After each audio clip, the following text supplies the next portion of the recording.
ça va mariage là anniversaire, retrait de deuil. Et puis nos images tour du monde. Makanga kata kwa kandala la kati ya Paris. Olingi bilili ya soin.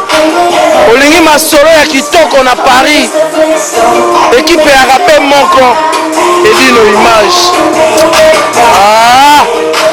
Lamba ba bilili batu ba sepela et puis Marie Missam. Alors, je reçois Kelly. Kelly, bonjour. Bonjour, mamie. Alors, on te reçoit sur le plateau du Carré Variété et on te souhaite la bienvenue. Merci, mon mamie. Alors, comment ça va? Ça va très bien, mon mamie.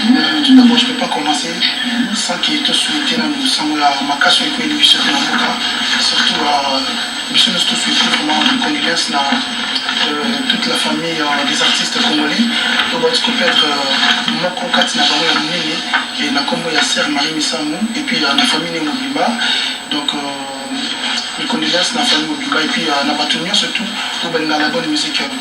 Mamie il est là. Merci beaucoup.